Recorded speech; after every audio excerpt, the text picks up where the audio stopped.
Hey, this is Matthew Ellison, president at 1615. We are passionate about equipping the people of God for the mission of God.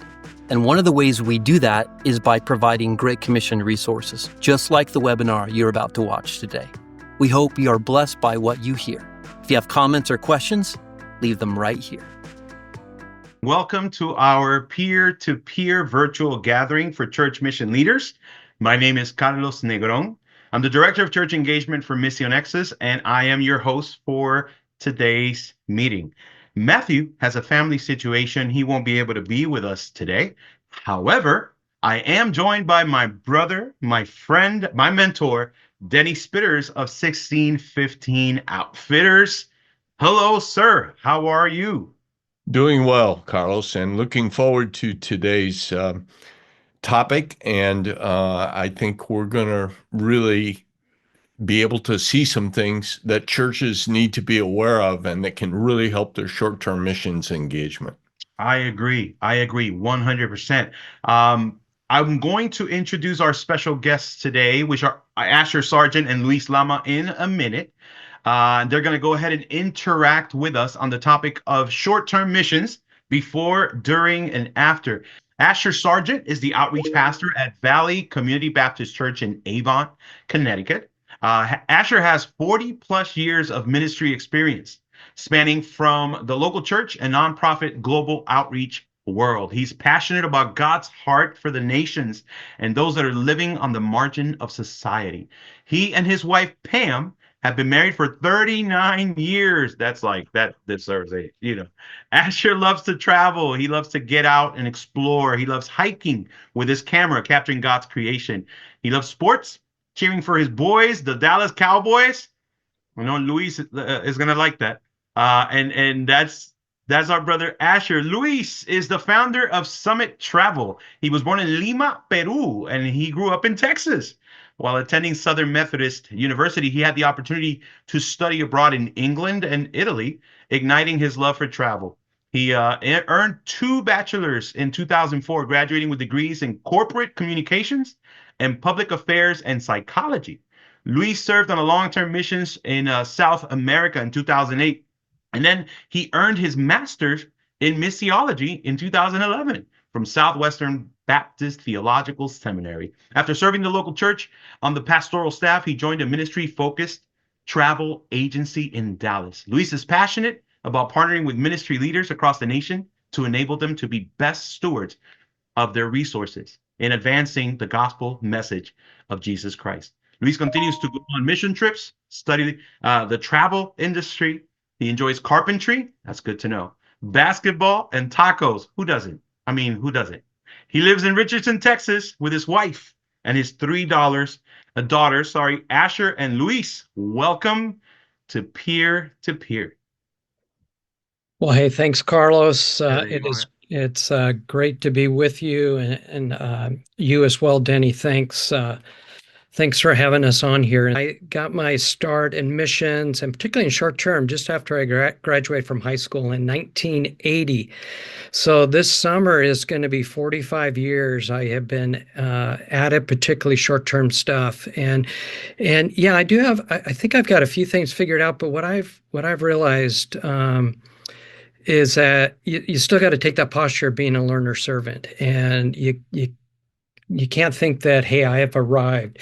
And I look for, when I travel, what I call my kind of those cultural moments where every day I'm learning something new. And actually, I just got back from a visit with our partners in the Middle East and North Africa last week. And just reminded myself again that there's still a lot to learn in how we partner with our missionaries, with our partners, how we travel, but most importantly, how we represent Jesus in what we do. And so I'm hoping what we have to share today, obviously, there's a lot out there written. Some friends of ours upstream just did a webinar on this topic last week. So hopefully, you guys are going to walk away with something that you'll find beneficial today. I know, at least with my part, I'm going to talk about some practical things, but really going to talk a lot about some, just kind of some big picture, some how you approach to do short-term well. And, with that, what I have found what's helpful, and whether it's actually short-term, but I think kind of just in ministry in general, that it's good to begin with the end in mind. And so when you're thinking about whether sending an individual, and here again, maybe I should, since we are church mission leaders, I am talking from a church perspective. So a church sending out an individual or a team. And, we might have some agency folks on here, but just so you realize the context I'm thinking about is as a church sending out folks. But yeah, as you're thinking about hopefully you're thinking about partnering with a missionary that you support or a partner that you have. And when I say partner, maybe that in our context, that means that's an agency or a group. So it isn't necessarily an individual, because we support not only individuals or family units, but we also have some larger partnerships with an agency. And actually several of those are actually are indigenous partners, they're indigenous workers. But when you're thinking about partnering with them, I think it's, yeah, like I said, important to begin with the end in mind. So what do you want to see happen as a result of that trip, in the individual, in your team, with your partner, your missionary that you're working with? Also, what do you want to see happen as a result, within the larger church ministry? And as you think about those things, I think it's good to actually kind of put them down. What are your goals? What are your objectives? What are some things that you want to accomplish? And it's from there that you build back to the beginning, because how you prepare, how you train, where you go, when you go, what you're going to do when you come back, all of that then is shaped around what you want to see happen in the life of the individual or that team or the partner that you're working with. Hey, the other thing I want to admit, and I learned this early on in ministry, is that when we do short term, oftentimes we have justified it by saying, yeah, we are going to help the individual and we're going to help them accomplish X, Y, Z, which is true. I mean, we want to do something that is significant and that fits the vision of the person or the organization we're working with. But really, the reality is it is about that individual. It is about what we're hoping to accomplish in this trip. I think when you look at a longer term relationship, then there becomes more mutuality in that. But I think it's important to just acknowledge out of the gate too that this really is about the individual that's going. But there's several things that'll help I think your team and your ministry to be successful. And back in the early to mid 90s, there was a number of organizations that worked with short term that came together, and they wanted to put together what they called the set standards, or the best practices in short term missions. And they actually came up with 7 different standards. And I'm going to use this kind of as a baseline for what we're going to talk about here this afternoon. And I'm not going to go through each of these 7. I'm going to pick a couple that I think are important to focus on here this afternoon. But these have been around for a number of years. I was fortunate to be one of the founding organizations when they put this together. Now the Standards of Excellence is underneath the banner of a group called Missions Works. And actually, it's a family of ministries. They do conferences, resourcing, but primarily things for the short-term mission world. And they actually have got a whole certification process if you want to, whether as organization or a church to adhere to these standards. But here again, to me, I always think if you're going to do something, you want to do it well. And it's good to have kind of agreed upon set of standards, the best practices that you're going to follow. And really today in the short-term mission world, this is kind of the benchmark of how to do it well. And so with that, like I mentioned, I just want to touch on a couple of things. And that one is that empowering partnership or mutual design. And even though I said up front that, to be honest, that, hey, when we do this, it is about that individual, it is about the church, but we really do want to posture, and when we do our ministry, that it is with with that mindset that we want to partner together, that we want to design that trip, that ministry that is mutually beneficial for both ends.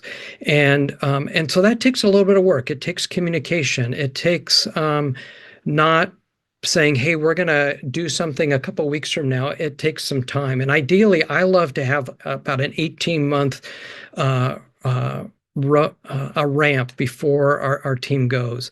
And so in that, it gives me time to talk with my partner, to talk with that individual, to hear their heart, to understand what their goals and their visions are for their particular ministry, but also to hear how they think our individual or our team can help them to accomplish that. I've got a form that I send out to them, that gives them the opportunity to fill those blanks in. But for me to empower that partnership or to create mutual design, really, it's a posture that I'm really putting them in the driver's seat.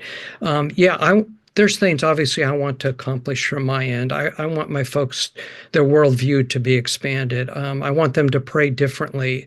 I want them to give differently. I want them to consider in the future how missions is going to be a part of what they do, whether it's going across the street or around the world.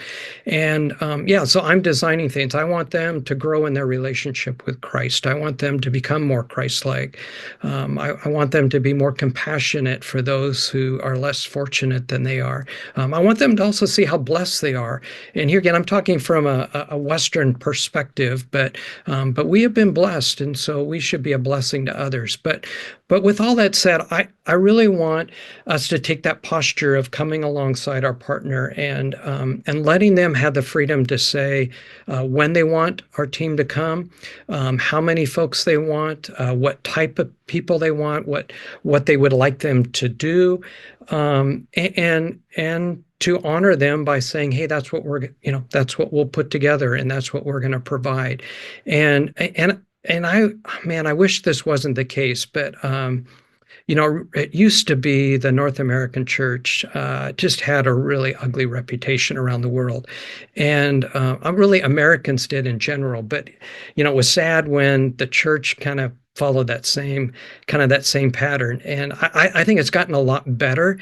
But I still find today that the Western church really drives these short-term mission trips. And I think it needs to be more about a mutuality, and that we really need to empower those that we're partnering with and going. And we need to listen. We need to respect them.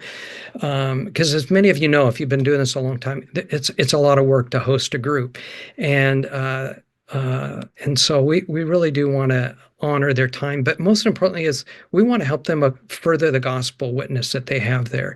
And the best way to do that is they know the culture, they know the people, they know kind of where they're at in their process with their vision plan. And we would, here again, we just want to come alongside that and help them move them further along in that. And so that just takes time. It takes understanding culture, and especially if you're working with an indigenous partner or a local expression of the gospel, it's going to take some cultural sensitivity about how you have those discussions. But also it takes time. And, I was just, like I mentioned, I was just with one of our partners in the Middle East, and, we've been partners with them for a long time, but I found it takes 3, 4, 5, sometimes 6 years before you really have that trust where they will be, not that they are dishonest, but where they really feel like, hey, they can share their heart with you. You're going to listen to it. You're going to honor and respect it, and you're going to follow what they're asking to do. And so I just want to encourage you too. Part of this mutual design and empowering partnership, it's going to take time, and I think you're going to see benefits if you can go back repeatedly to the same location relationally. And so here again, I just want to encourage you to take that time to build on those partnerships. Hey, another piece obviously is we want to do it well, and here again, I think it takes good planning. Sometimes there's an emergency situation. I just got a request actually yesterday yesterday through some friends of mine, and they have an opportunity just in a couple weeks, and they're wondering if I had any folks that could lean into that. And oftentimes, yeah, I mean, sometimes that that can work, but I find for your ministry to be effective, it's going to take some time, not only to prepare your folks, but also to to give you time to understand, give time, for those who are going to raise support, to on and on and on. But a couple kind of key things here is one, you do want to have, like I mentioned, it comes back to that mutuality of design and empowering partnerships. Is you really want to design what you're going to do around, around what your partner wants, but also you need to invest the time and think it through. How am I going to train my folks? How am I going to process support? And today there's a lot of great tools out there for communication, for processing support. There's books written on how to train your folks. And but you do want to put a plan together, and you want to clearly communicate to your people. And I think at the very upfront what they're committing themselves to, meaning, hey, here's the dates, here's what the costs are. I usually leave the airfare part. I say we're going to add that because it's hard to lock that in until you know how many folks. But then I want to say right up front, hey, these are the dates and the times we're going to meet. I let folks know that the expectation is that they're going to be at least at 80% of those meetings. And I want to meet at least 5 or 7 times before we hit the field. But then also I'm going to meet at least 2 or 3 times when we get back. And here again, from a church perspective, that's easy to do. From an agency, that's a little bit harder, but you can do it virtually. But yeah, I want to meet, and I'll talk more about that here just in a few minutes. But the big piece is you want to clearly communicate what you're doing. You want to let folks know what they're committing themselves to and what the time involvement is, and you want to have a clear a process. And I think another piece here in administration, especially today in the world that we live in, is you've got to do due diligence, that you've done your research on the location you're going and the safety. Like for us, a lot of our teams are going to the Middle East or North Africa. So I want to make sure I'm getting security briefings on a daily basis. I want to obviously be in touch with the State Department and make sure our folks are registered there. I want to make sure our insurance is in place, because there's some criteria there about when insurance will cover you and when it won't, based on things. But here again, you just got to do your due diligence, that if there was a situation that you can demonstrate that you have, you vetted the situation, and this is the process that you went through to determine whether it was good to go or not. But also, like for me, we have, and we were making this decision with actually a medical team that we'd hoped to have in the Middle East this spring when I was there the last couple of weeks, and we were just assessing the situation and kind of felt like, with the current climate there, it's just not a good time to have this medical team on the ground. And I wanted to make this before we purchase tickets, just to free up our professionals. And so, with that, we have kind of a go, no go date when we're looking at that. But another piece of this administration is the big travel component. And that's why my friend Luis is here, and he's going to share some tips with us, but also some insights about when you look at travel, how can you do it effectively, but also how can you maybe save some bucks along the way. So, hey, Luis, take it over. All right, Asher, thanks for the handoff. Asher is very good at what he does because of his years of experience. And so I'm thankful for him and the amount of good content that he has. So Ephesians says, equip the saints for the work of the ministry. And it takes the body of Christ. It takes different giftings, different resources, what I have to provide is a lot of good information on ministry travel. And so strap your seatbelts on. I feel like this is going to be a fire hydrant full of good information. So if you look at this slide and you look at the picture on the left, it said travel is an expensive part of international missions. It's a big part of the mission budget, especially if you're going overseas, especially if you have a big team.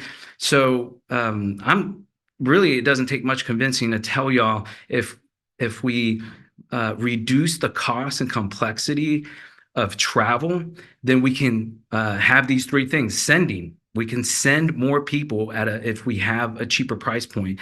We can give generously to our international ministry partners, and then we can also have peace of mind if we know the terms, if we understand if we make the difficulty clear, then that is going to be helpful. So I'm going to pull back the curtain and share with y'all everything I've learned about ministry travel. I'm just going to try to give y'all quality content. Some of y'all are going to walk away with things that immediately are going to give you money back into your budgets. Some of the things that you can store for later, and some of the things might not apply for you, but it is very important to write as many notes down as possible, because practically speaking, it could be a good financial moves when it comes to stewardship. And so let's go. Next slide. All right. So the left column is the fundamentals, which I believe everybody should know. If I can't go on without you making sure you know these things. On the right are best practices in the industry of travel. So I have the following three screens to explain these best practices. But on the left, let's talk about the first thing, a 501c3 tax break. It is important to know that if an individual is giving to a 501c3, a church, a ministry, and serving and giving their time, you will get a tax contribution. It's not okay, and I run across this sometimes, for ministries to tell their passengers to buy their own flights. And so that's great, that's okay, but it lends to a lot of difficulty, logistics speaking, but it also, the individuals who are giving of their time and money for the purpose of the 501c3 are not receiving a tax contribution. So please, all missionary passengers should be purchasing their tickets through a 501c3. The next item there is off-peak travel planning. So a lot of trips are designed and planned around the school calendar, which is great. That makes sense. You get more recruitment. But as you're looking at your mission calendar, can any trip go in February? Can any trip go in October? Does everything have to be June, July, the first part of October, the first part of August? Summer travel is expensive. So is March travel because of spring break. Again, can any of the trips be moved so you can get a lower price point? The next bullet point is outbound and inbound searching tips. If you have a team of 7, 8, or 9, do not look for 7, 8, or 9 tickets. Start with the lowest number, which is 1, and then you might get 1 at a cheaper price point or 2 at a cheaper price point. Once you look for a high number of people, all those tickets might be at a higher rate. Also, you can exclude some airlines. If you start with a few, like 1 or 2, you will see American Airlines, for example, because 8 or 9 tickets do not show up. Some carriers are excluded from selling more than 7 tickets. So you want to start low because you can get better rates on at least some of your tickets. Group reservation, airline, timeline. That is a lot of words, but essentially it is a beautiful airline product designed for groups, for international groups. You start with a reservation with a refundable deposit. As soon as you know dates and as soon as you know destination, reserve with a refundable deposit. Then later on, you can reduce your amount of passengers And then names and final payment are due 45 days before departure.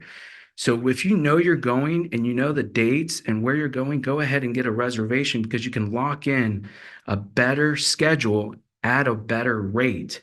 More on that in the following slides. The next point is reviewing contract accuracy.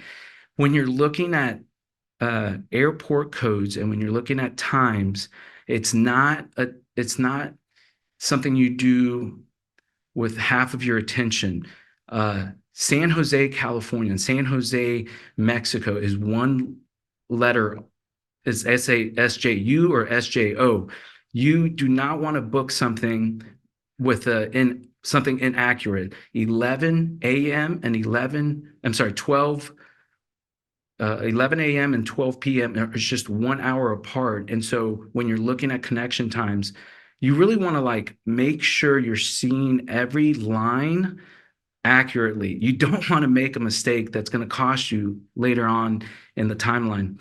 The next bullet point is access specialty fares. There are specialty fares that are labeled humanitarian fare, student fare, or tour fare, but essentially these items that 501c3 organizations have access to give you increased baggage allowance or a lower rate or a better cancellation term. So it's better to cancel and get a cash back rather than airline credit. So utilize that, your 501c3, to your advantage. The last thing there is price drop monitoring. Not every airline offers this, but it's worth the call and worth to know which airlines do it. You can essentially call if you see a price drop, and then they will apply that across your entire group. That is a way, if it's like $80 on a group of 20, that is a lot of money to save. And so again, you can give more to your international ministry partner if you're recovering funds. So best practices, that's the column on the right. I'm just going to like share with you what they are, and then we're going to dig into it. But airport mapping is looking at a nearby airport for a better rate or schedule. Is it worth an hour drive to leave out of a different airport? Calendaring reservations. When your airline releases their schedule, it is best to grab that reservation the first day it's out. So you want to know, because an empty airplane is cheaper than a half full airplane. It's better to reserve in your calendar, know when your reservation is going, when your itinerary is going to be released. And so typically that's about 11 months with major airline carriers before departure, or it could be 6 months, 7 months, 8 months, depending on the airline. The next bullet point there on best practices, carrier price matching.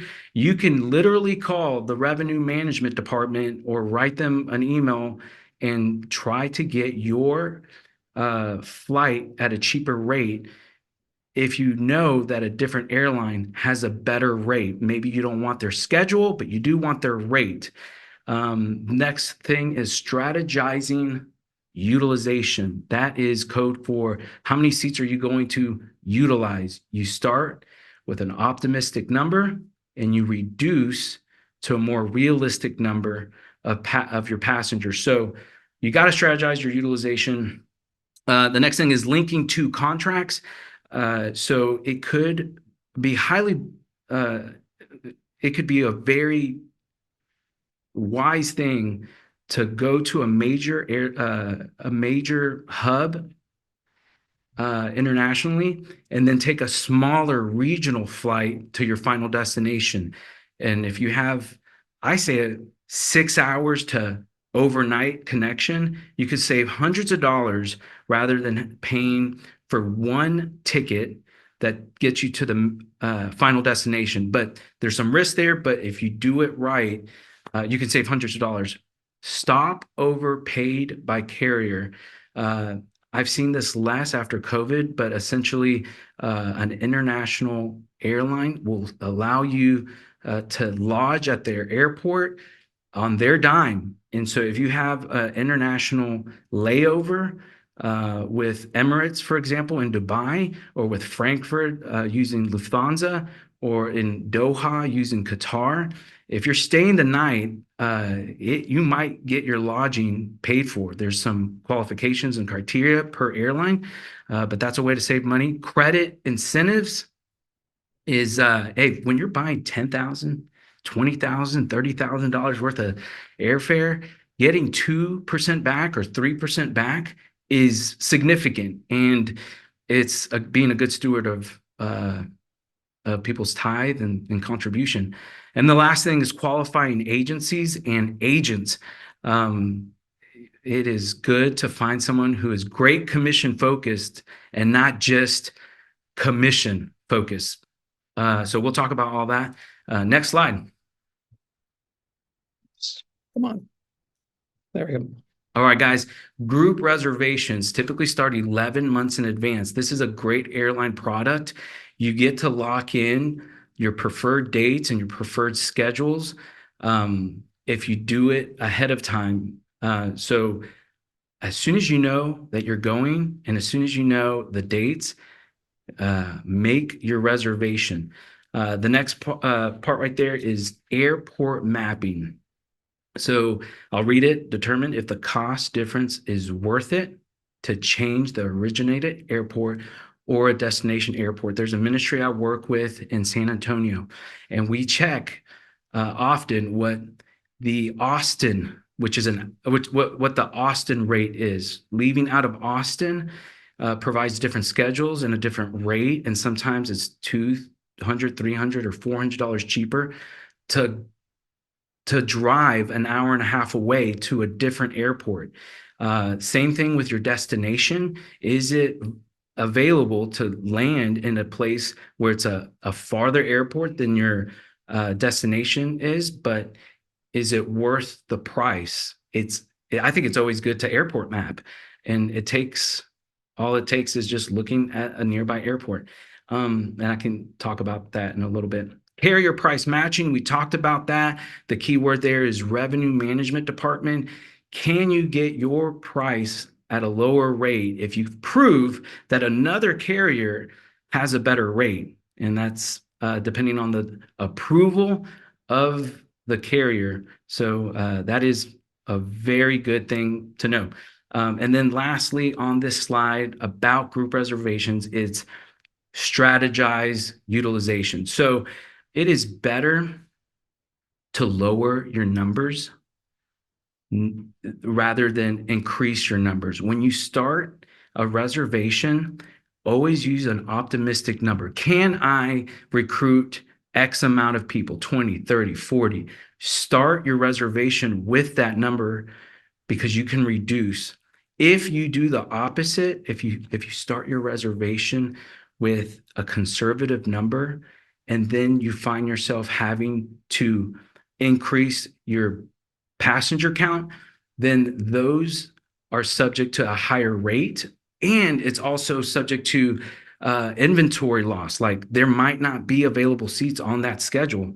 So utilization is a great thing for ministries that are going internationally, and for group reservations. Next slide. All right. Trim cost. This is a great slide. Guys, there's a thing called tour conductors, and that's essentially a free ticket. Not every airline does it, and every airline is different, but essentially an airline will give you a free ticket. You have to pay the taxes for it for every 20 passengers that you reserve and ticket, or every 25 or every 30 passengers. So this is, if you want a free ticket, there it is. It's called tour conductor. Ask your carrier if they have a tour conductor offer. The next one is, we talked about, is stop over paid by carrier, produces free airport lodging. The next topic here is linking to contracts. There's some risk involved if you make the connecting time between two different airlines a tight squeeze. If you are entering into Delhi, for example, you want to give at least 6 hours before the next flight. If you get there late because of the first flight, the second airline will not give you any cash back or be understanding. Like, so linking two contracts is something to consider, but you have to look to compare the price of a one ticket option or two contracts. Also, guys, the most expensive time of the year for the Northern Hemisphere is peak season, which is summer and March. And so, but it's not for South America. For South America, summertime is December, January, February. So what you want to do is sometimes one way over there, one way on the way back. Those are two, and there's two separate contracts, but there's no risk involved.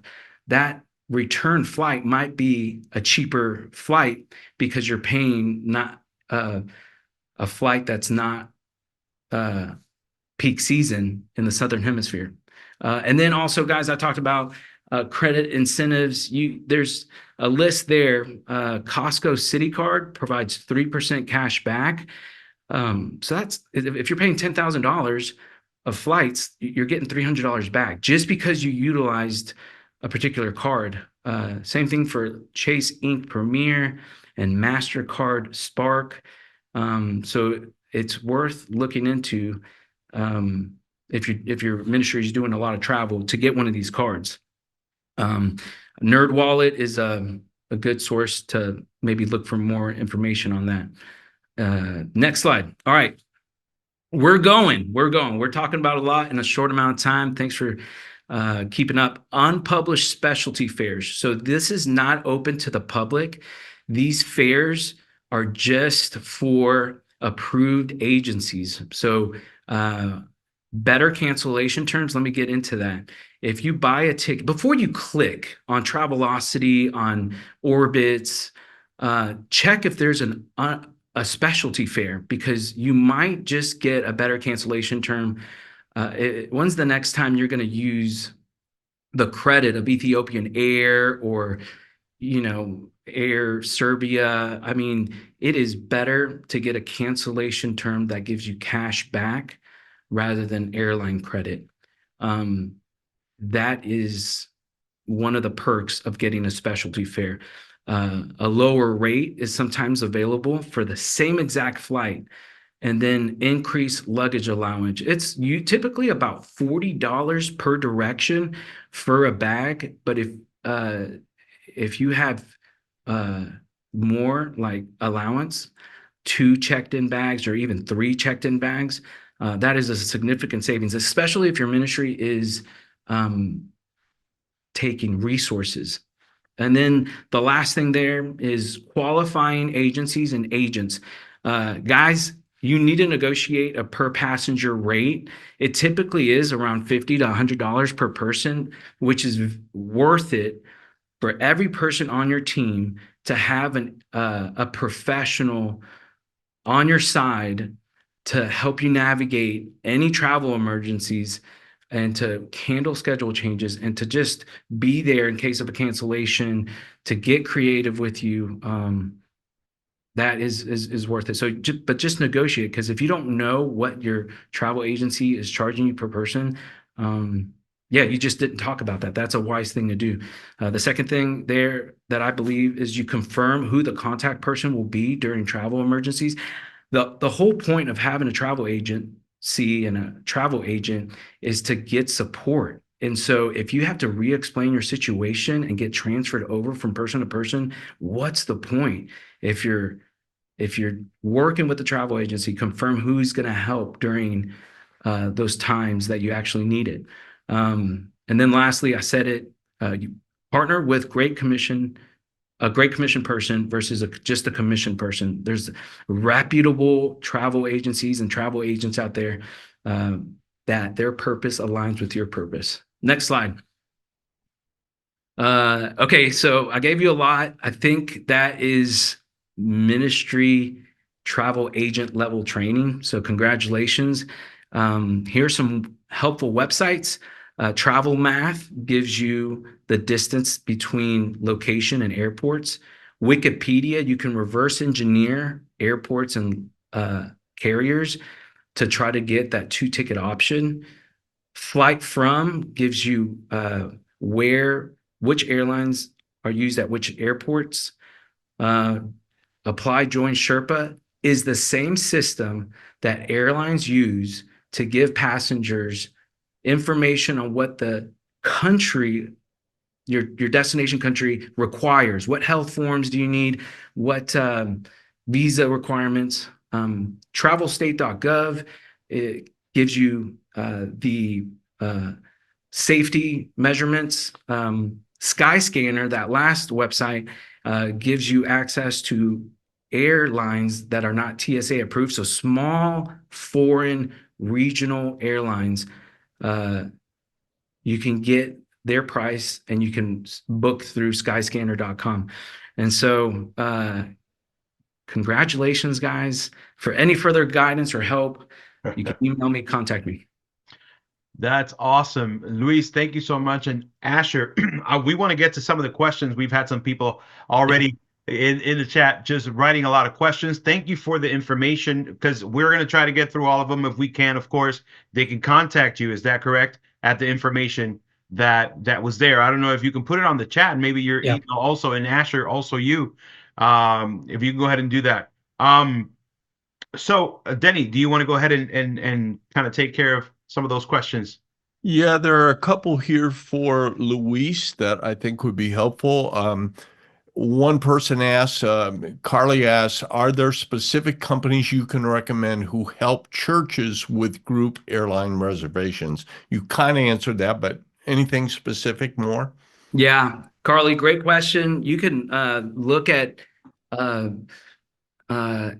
airlines specifically, or if you want and need help, I'm sure you can Google that. I could refer you to a bunch. There's credible agencies all over.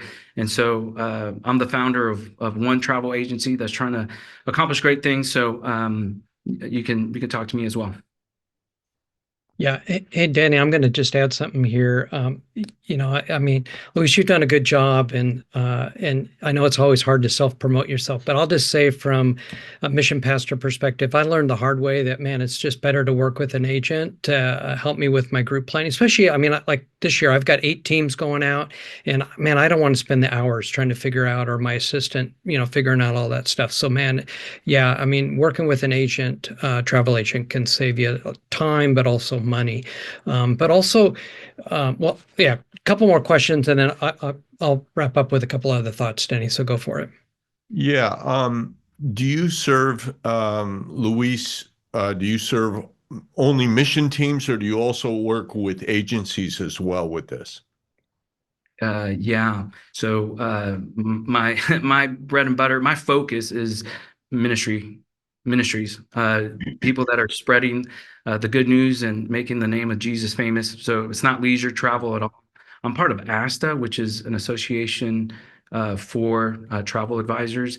And it's really important for the person that you're working with to know the industry. So leisure travel is not my thing, but I work with, there's ministry travel agencies out in the United States, and they primarily work with Christian university, churches, and mission sending agencies. So those are the big 3. Okay. And while we're on the topic, Susan asks if are humanitarian flight rates available for travel to only developing countries, or more international flights in general? It depends on the airline. So one airline might have a humanitarian fare for a Caribbean destination or for an African destination, and another carrier might not have that same humanitarian offer. So it really depends on the route, on the season, on the carrier. Great. I'm sorry, Denny. I just saw that there was a question. I didn't want to forget. I think this one's directed towards Asher. Just somebody was curious to know how you are able to get those daily security briefings that you mentioned earlier. Yeah, well, there's a couple of I'll see if I can find it real quick and put it in the chat. But what I was going to just mention, yeah, if you email me, I can send you a link to them because I mean they come from larger companies. One's a health company, but also I want to say, man, I'm a big resource, and I mean, just because of time, I didn't get into a couple things here, but yeah, if you guys want to see what I do with training with our leaders, team members, all of our stuff's online. I can send it to you for free. Yeah, because I would just love to share what I've learned over the years. Yeah, so just shoot me an email, and I can, I'll send you what we do, and Absolutely.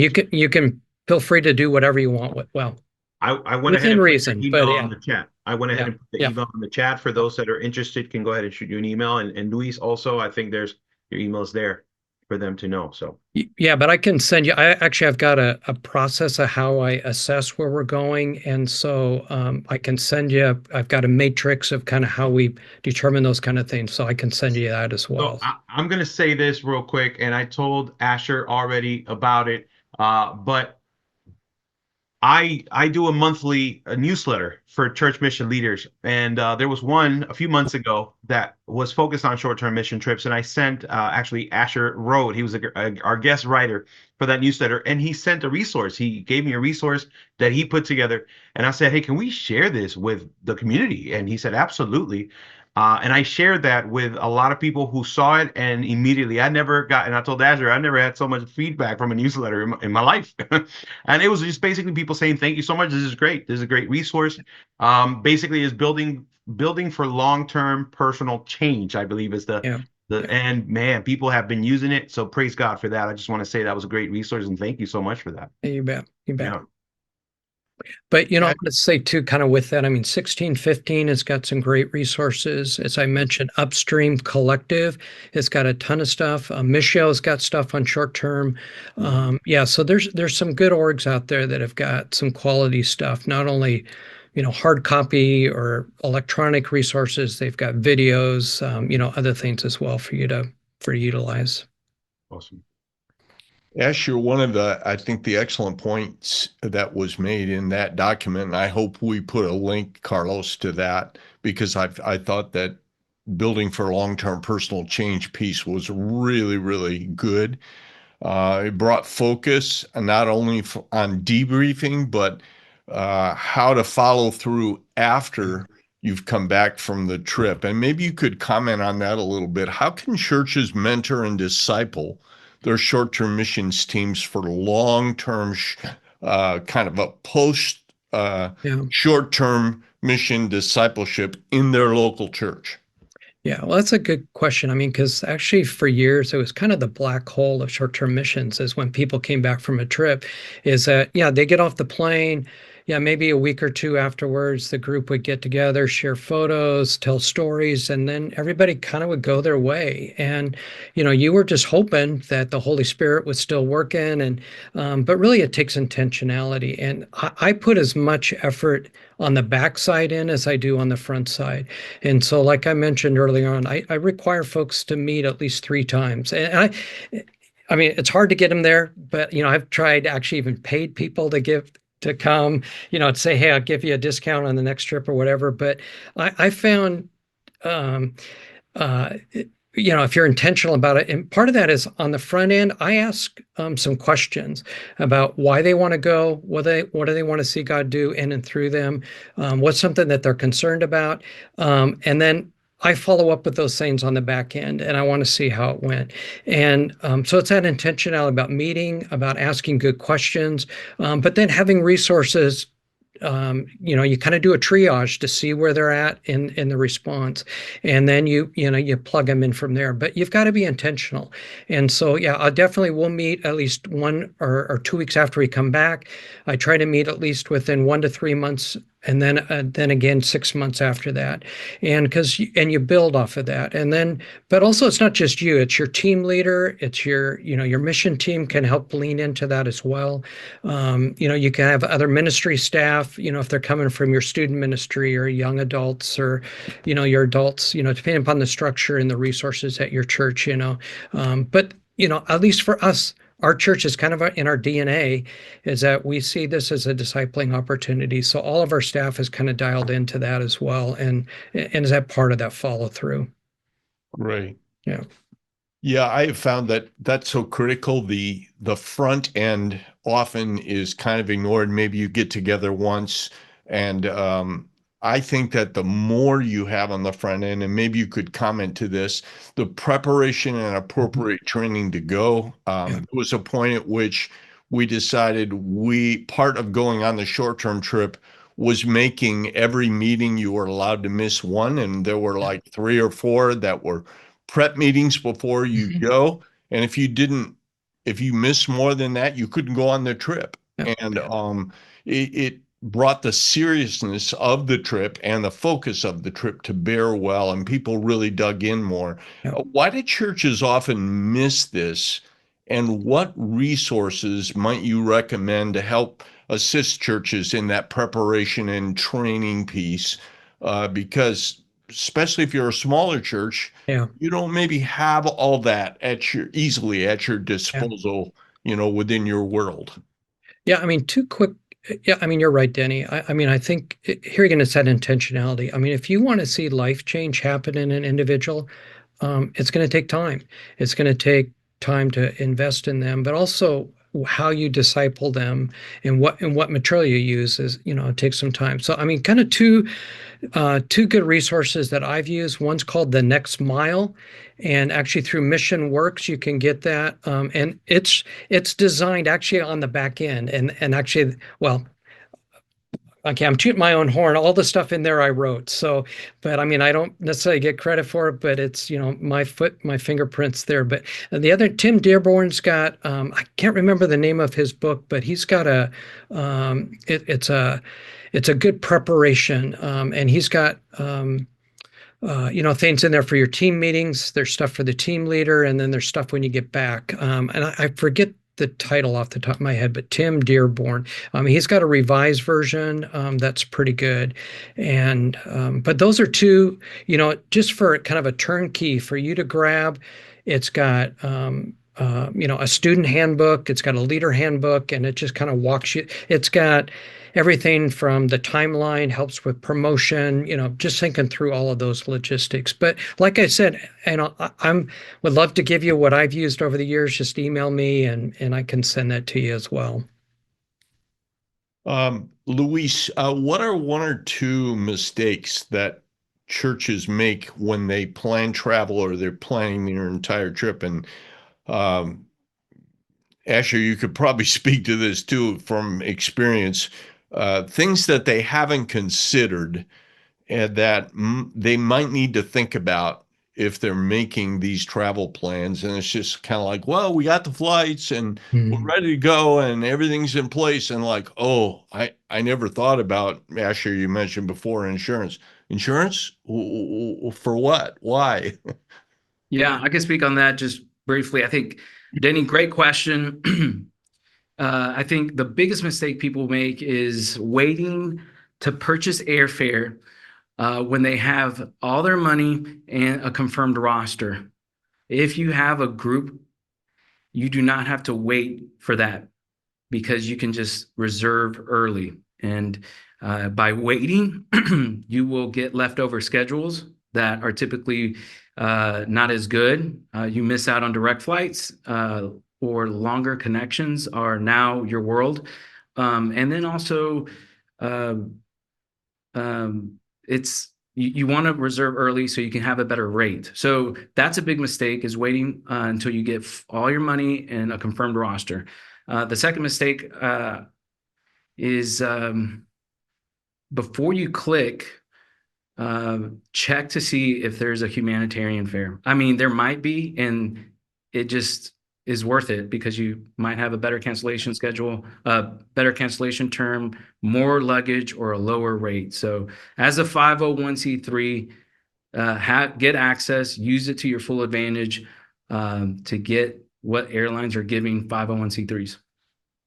Yeah, and Denny, this might seem like a no-brainer, but man, check with your host before you push purchase, because if you've done like that airport mapping, yeah, you might find an airport that you think is close by, but logistically, as far as picking up the team and getting there, could be a challenge. But also you want to be considerate. Yeah, you might get a cheap flight that gets in at 2 o'clock in the morning, and sometimes that there's no options, like flying to the Middle East and things that pretty much they all get. But keep your host in mind, and if you could pay a couple bucks more to come in at a little bit more reasonable time, yeah, I mean, here again, you honor your host by taking those things into consideration. There are so many more questions. There are so many that I see on the chat. And that's why we said if you guys want to reach out personally to Asher or to Luis, please go ahead and do so. Because I wish we had an hour and a half to 2 hours here for our virtual gathering. But I know that Asher, is it possible for you to somehow share the slides? Maybe if you could put a link on the chat. If not, then just send it to me, and we can make sure to send it to everybody, because I've had some people ask for those. Yes, this recording is available, and we'll send it out to those that registered, and also it will be available in missionexus.org, our website. You can go and see all the past recordings too, just letting you guys know about all those things. Any last thoughts for the good of the order, Asher, Luis, before we head out? Yeah, I just want to thank you guys for your investment of time here this afternoon, because I mean, I just, for the kingdom, you're this hour, I think is, we're going to see a lot done for the good of the kingdom by you just trying to do short-term missions better. So thanks, guys, for your investment of time. And I would say we're better together. And what a wonderful thing to have Missio Nexus resource and equip North American mission practitioners, right? Like the world wants us to send our missionaries. That's our lot. And it takes a team. So the better you are, the better you can recruit, the wiser you are, the better you are for everybody around you. So that's awesome. Y'all, I love it. It's all for the glory of God, man. And it's just been great to hear so many great resources, so many great ideas, tips, things that we don't even think about. And I know a lot of people are like, oh, I need to hear more about this, and some of the questions that we had. Denny, I don't know if you have anything you would like to share before we head out. Well, I think short-term mission trips have changed especially in the last 3-4 years, with travel restrictions due to COVID, inflation, the cost of this. And I would say that there are some churches that are a little hesitant to get back into that. And I appreciate what these men have brought today to the table, especially Asher talking about doing your due diligence. And the greater your level of preparation as a leader will provide the best benefit for what can take place in your church in a positive short-term missions experience. Amen. Amen. Thank you both. Ash, Luis, all the things you shared, everything, all the tips, everything. I'm just saying, it's so much good. It's gold, So thank you. Thank you for your presentation with us this afternoon.